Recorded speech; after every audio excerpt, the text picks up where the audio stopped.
Hello guys, welcome to Anita Crochets. My name is Anita. Today we are learning something very simple.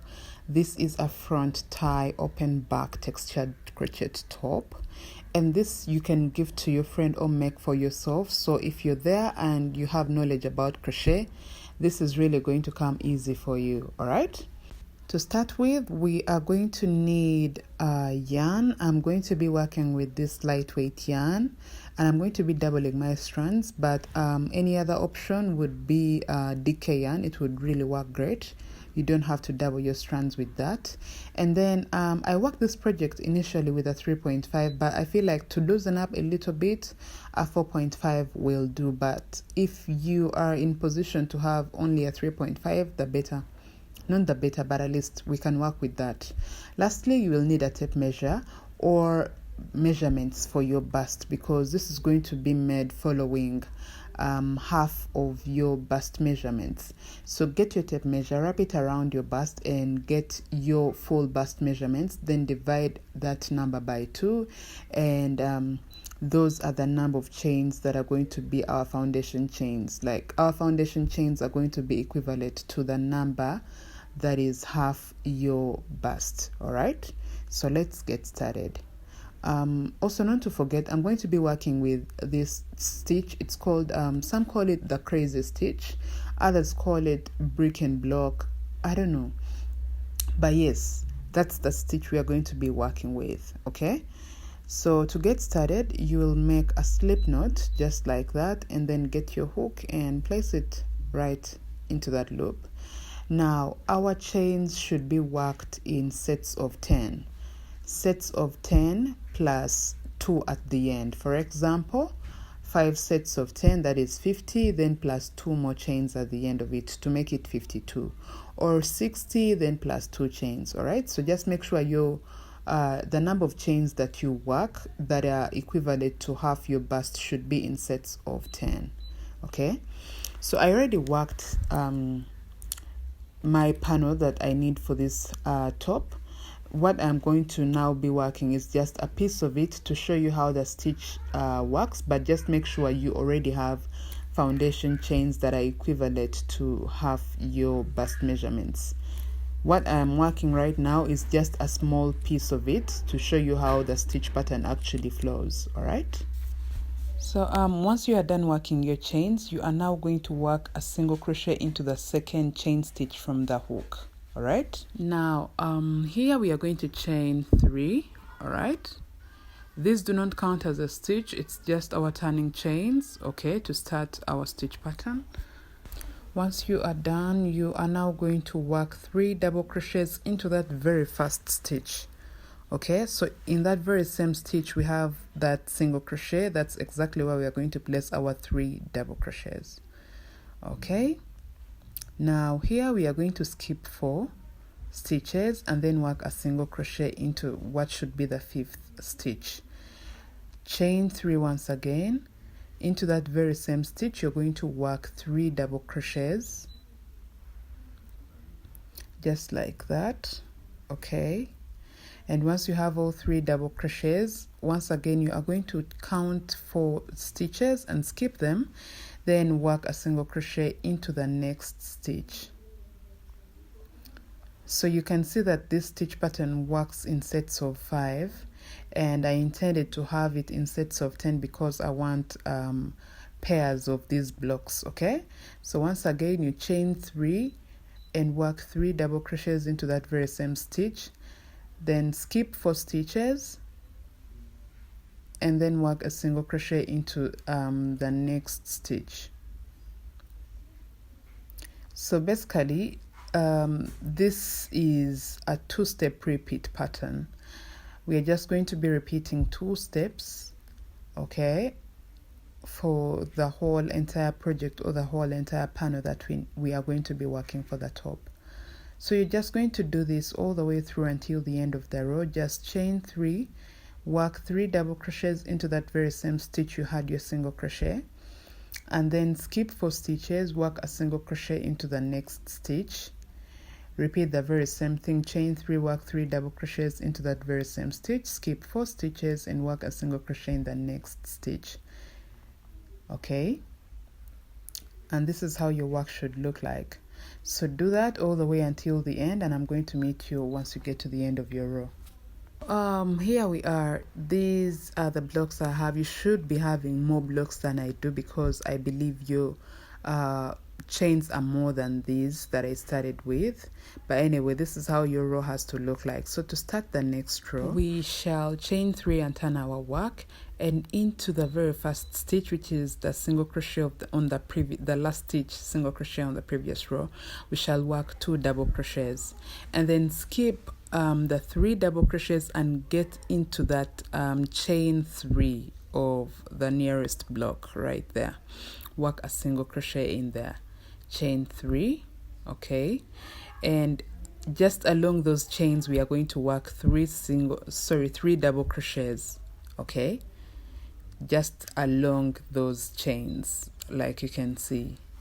Work your 3 double crochets, and then now you're going to get them to slip over the next 3 double crochets right there. So we get into the next 3 chains right there and work a single crochet. You see? So it's more like an interlock, okay? So once again, you chain 3 and work 3 double crochets just along those 3 chains. Okay, and this is what you're just going to repeat until the very last block on your row. That's where I'm going to meet you. Now here it is. I have worked my blocks in that manner until I got to the last block, and I've worked a single crochet right there. But then remember, we started with half a block. A full block looks like that because it will have 3 double crochets, and half a block is one that has 2 double crochets. Now here what we shall do is we shall chain 3, and into that, into that 3 chains that is the last at the row, we shall work an incomplete double crochet, then get into the single crochet that started the previous row and also work an incomplete double crochet. Then after, we shall yarn over and pull through all double crochets to more like have 2 double crochets together. So in that way we have half a block at the end. Okay, so that means when we count all the full blocks that we have on our first row and then count the full blocks and half blocks, it gives us the same total number of blocks that we have on each row. So for the next row, we shall do exactly what we did for our first row.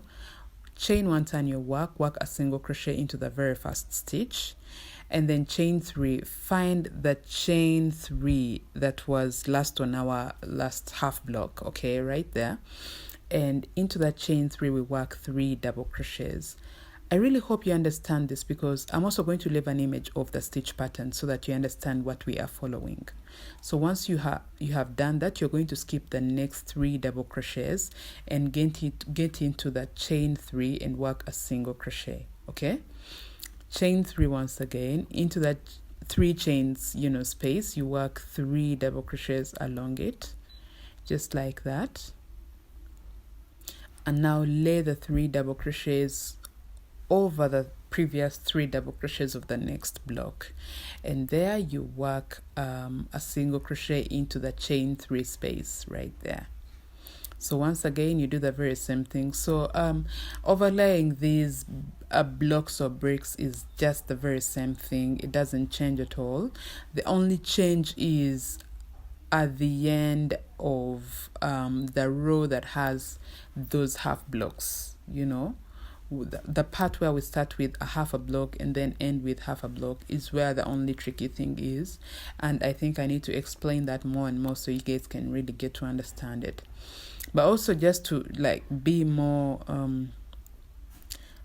to get you guys to understand the stitch pattern much more, is I'm leaving that image right there that we are following for this very same stitch pattern, so you can screenshot it and then try to follow through exactly what it says. Okay, so you just keep doing this all the way until the end of your row, because for this row we just have full blocks. There is nowhere that we are going to have half blocks. It's the next row which I'm going to do with you once again so you understand this, that we shall have those half blocks. All right, so just do this until the end. Let me meet you guys there, then show you what to do.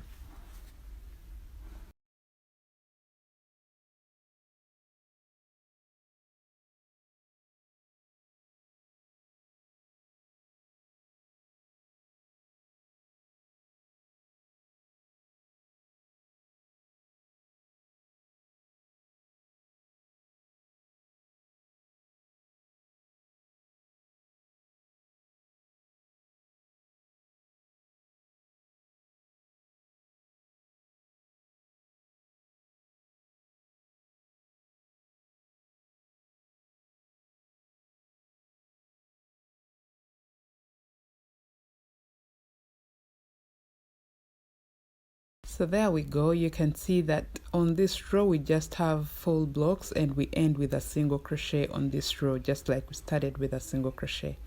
Okay, so the next row is going to have that half block. So we chain 3, turn our work. Into the very first stitch we work 2 double crochets.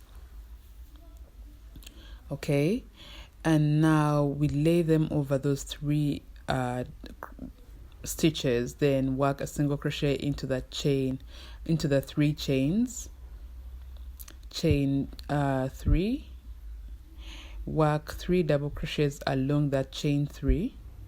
Okay, now here we are still going to do the very same thing, overlaying these bricks, okay, onto one another, just like we have been doing.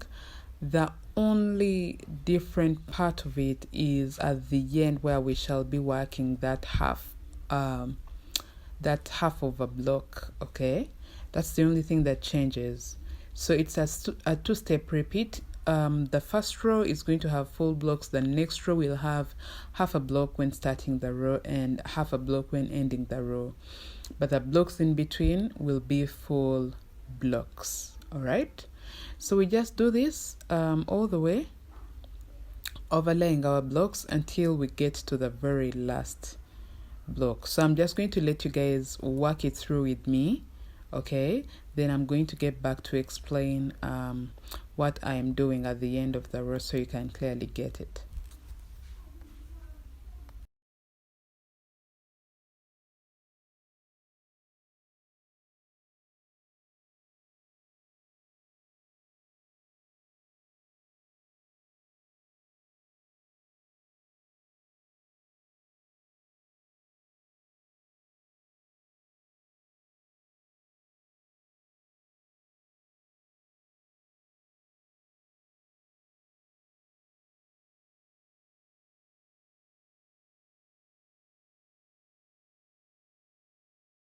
So now that I have worked my single crochet right there at the end, remember I told you for this row we must have a half of a block at the start and half of a block at the end of the row.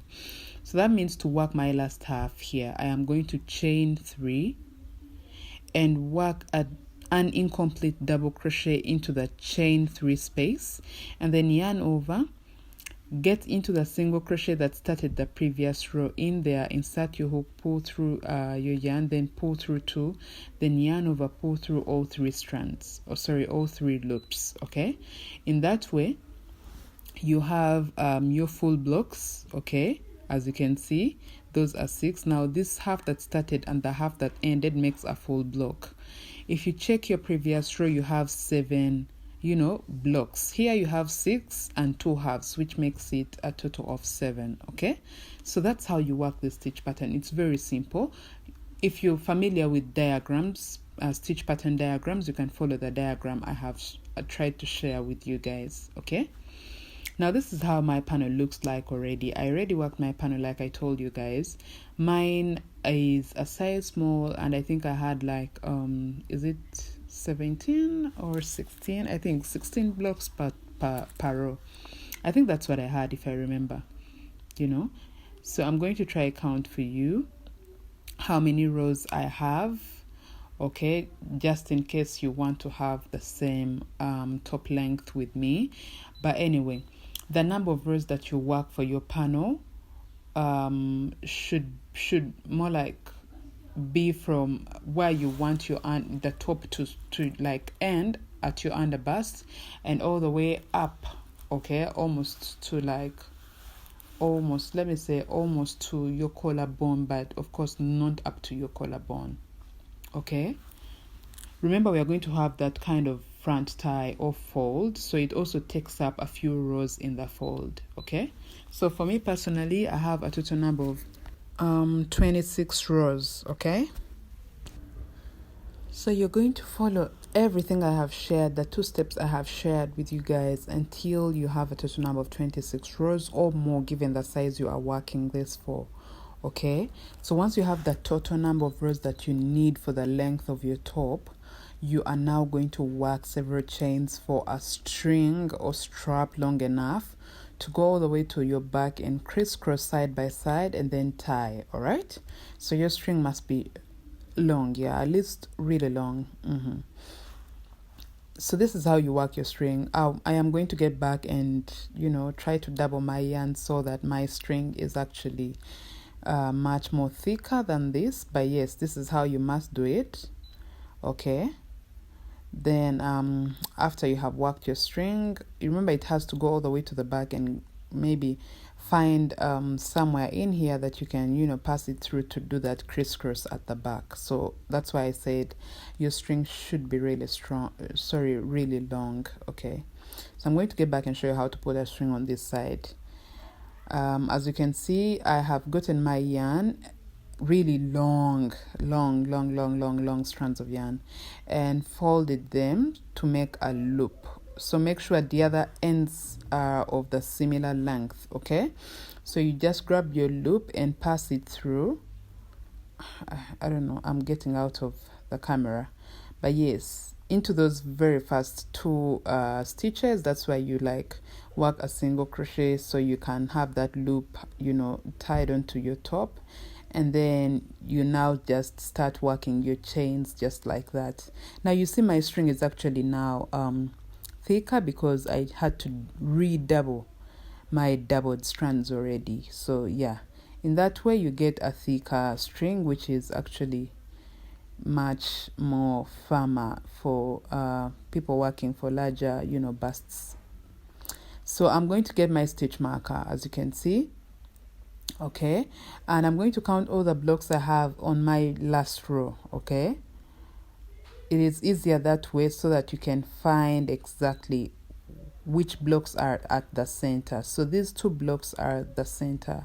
No, sorry, I found that this block is the center. Okay, so once you mark your center, you are going to now get your yarn, make a slip knot, and work several chains for a string that is going to do that front tie. So this one doesn't have to be a long string, it can be short. You can just work maybe like 100 chains, okay, for your string. Then I'm going to get back and show you how to place it through so you can have that front tie.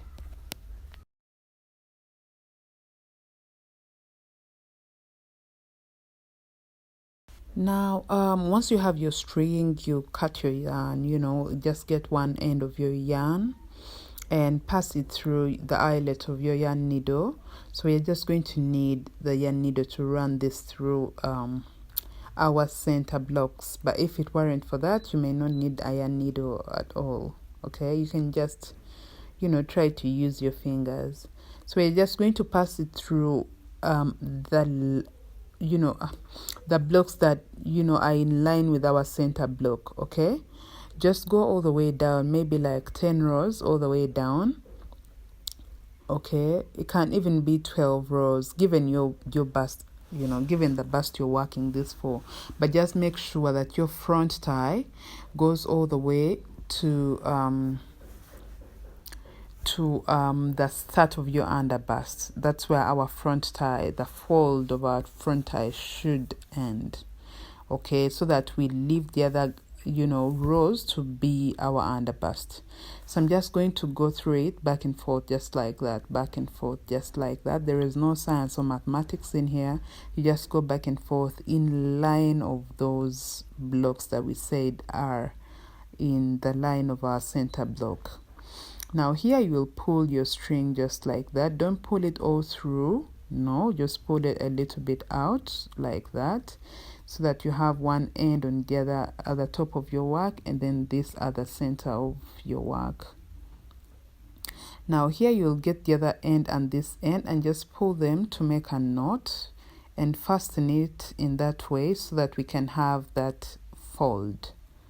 Okay, just like that. It may look like you're gathering your whole work together, but yes, that's exactly it. So just make your knot.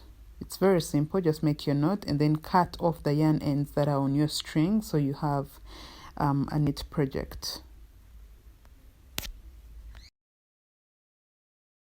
So once you are done, you will just try to weave in your ends, and This is how your top will tie to the back. It will just be you finding points into those blocks and, you know, getting your strings or straps through it, so you can have, you know, that sort of like crisscross closure.